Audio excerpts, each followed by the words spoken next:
C'est voilà, en gros un couple, après avoir renversé et tué 2 personnes dans une voiture malencontreusement, ouvre le coffre et découvre un sac rempli de billets. Alors qu'est-ce qu'ils font? Ils le gardent, ils cachent les corps ou ils disent tout à la police? Ils choisissent ce qu'on aurait tous fait, ils gardent le sac.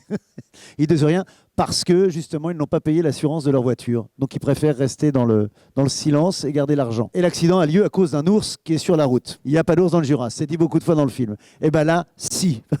C'est pas un genre de comédie dans lequel on m'a beaucoup vu, mais moi c'est un genre de comédie que j'aime beaucoup voir. C'est comédie noire comme ça, un peu. Enfin, comédie noire, le mot comédie noire tout à coup fait un peu noir. C'est un genre que j'aime beaucoup moi parce qu'on ose aller jusqu'au bout des choses. C'est-à-dire que j'avais envie de raconter une histoire sans donner de leçons. Je trouve qu'on a beaucoup de films où on donne des leçons, on montre des choses de la vie, des choses qu'on voit nous tous les jours, qu'on vit tous les jours, qui ne sont pas forcément heureuses. Moi, j'avais envie d'être avec des vrais gens, de la vraie vie, mais dans une histoire de cinéma. De l'argent, des flingues, des revolvers, des méchants, des gentils. Enfin, tout le monde est un petit peu méchant d'ailleurs dans le film. J'avais envie de ça. J'avais envie de raconter une histoire où je ne me prends pas la tête avec la réalité, je veux dire. Voilà. Les situations seront là. Ça ne va jamais s'arrêter. Et les situations sont là pour faire rire ou pour inquiéter ou pour faire peur ou pour émouvoir d'ailleurs parfois. Enfin, bon, il fallait que ce soit qu'il y ait toujours au milieu du film un nouveau personnage qui apparaisse pour nous faire peur. Je voulais que ça s'arrête jamais. Jusqu'à la fin, je voulais que ça surprenne. C'est que ce sont des gens de la vie de tous les jours à qui il arrive des choses extraordinaires. Ils vont faire leurs courses à Super U, ils se chauffent au fioul, ils payent le Enfin, ils ont une vie tout à fait normale. C'est ce que j'aime dans les films des frères Coen. C'est des gens normaux. Jamais on essaye de faire... On fait rire, mais jamais on essaye de faire rire. Il y a 2 millions.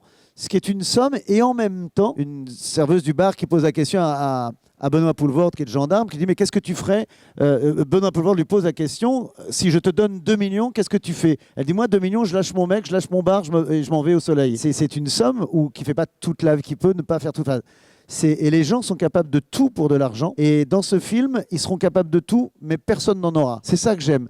Ce que je voulais surtout, c'était aussi montrer un couple qui ne se parle plus, qui ne s'entend plus, mais parce que l'argent est passé entre leurs mains, eh ben, ils se sont reparlés. Le film devait s'appeler au début « L'argent ne fait pas le bonheur, mon cul ». Et comme je n'avais pas envie de parler d'argent dans le titre, parce que c'est pas le propos, je m'entends, mais ça résume bien le truc. Ça peut faire le bonheur, et pas forcément quand on l'a, mais juste quand il passe. Cet argent est passé entre leurs mains, et puis tout à coup, ils se le disent, on s'était jamais autant parlé. Et ils vont rebaiser et se parler parce qu'ils ont eu un sac avec 2 millions d'euros. Mais ils ne sauront rien dépenser à part une télé. Ils n'auront rien acheté d'autre qu'une télé et un petit peu de fioul. Je me suis dit, mais c'est comme si je revenais sur scène, il faut que je me fasse plaisir aussi un petit peu. J'ai envie vraiment de montrer aux gens qui éventuellement même, ou même pas, le cinéma que moi j'aime. Ça s'est passé avec Tout le monde debout, il y a eu un très beau succès et c'était pas évident parce que Tout le monde debout n'était pas exactement non plus déjà dans mon cinéma, dans le cinéma que je fais en tant qu'acteur. Et il y avait déjà quelque chose, Rumba la vie, pareil, qui a été un moins gros succès, Rumba la vie. Non, j'avais envie de faire plaisir au public, toujours, bien sûr, c'est grâce à lui que je suis là, mais aussi de me faire plaisir à moi. Je me suis dit, si on se faisait plaisir tous ensemble, c'est peut-être mieux. Il y a Laure Calamy,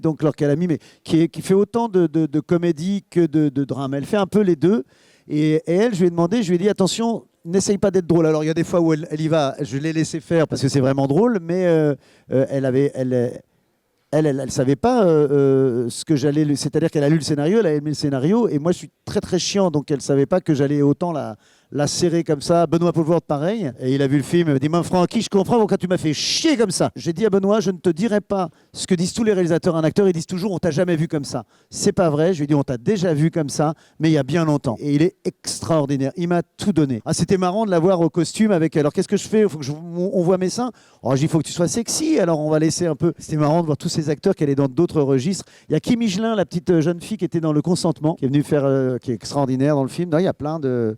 Oui, et puis il y a moi aussi dans un registre différent. Moi, j'adore le fait d'être dans un registre différent, mais de faire rire quand même. Il y a des fois, je regarde le film et j'entends les gens et je me dis, quand même, ah bon, ils rigolent à ça? Eh ben, dis donc. Ce que ça change, c'est que c'est mon 3e film, je suis toujours beaucoup plus décontracté quand je l'ai réalisé parce que, tout simplement parce que j'assume. Je plaide coupable à mes films. Je les suis tellement de très près au montage, au mixage et tout, qu'à partir du moment où je le présente, c'est qu'à moi, il me plaît. En revanche, quand je suis que acteur, il y a parfois le film me plaît qu'à moitié à moi et je me dis, pourvu qu'il plaise un peu plus au public. En général, il me plaît qu'à moitié, il plaît qu'à moitié au public. J'aime voir un public, rencontrer le public avec mes films parce que j'adore la scène. Ça me manque forcément. Et quand je vais rencontrer le public avec un film, j'ai le beurre et l'argent du beurre. et le cul de la crémière, comme dirait ma mère. C'est-à-dire que j'ai le public en face de moi, je vais leur montrer un film, j'ai tout ce que j'aime et réuni. Donc forcément, ces rencontres, je les adore. Alors, il faut remettre un peu les choses en place avec le public du Nord. Tout le monde vous a tellement toujours dit que le public du Nord était formidable, mais je vais vous dire pourquoi. C'est parce que vous êtes les seuls à demander. Ça dépend des villes et puis de nous. Ça dépend de nous. Il y a des fois, on est mauvais, donc le public est pas, il est pas bon quand on est mauvais. Mais on aime bien venir dans le Nord, bien sûr. Oui, bah, c'est vrai que, en fait, c'est pas... Parce que être un bon public, ça voudrait dire que le public est un peu simple, un peu... Non, non, non, non. Ça reste un public exigeant. On sait que quand on vient dans le Nord, ça c'est vrai, si on est bon, ça va chauffer. Ça, on le sait. Mais si on est moins bon, si on est, bah, on aura le résultat de n'importe quelle ville, n'importe quelle région de France, hein.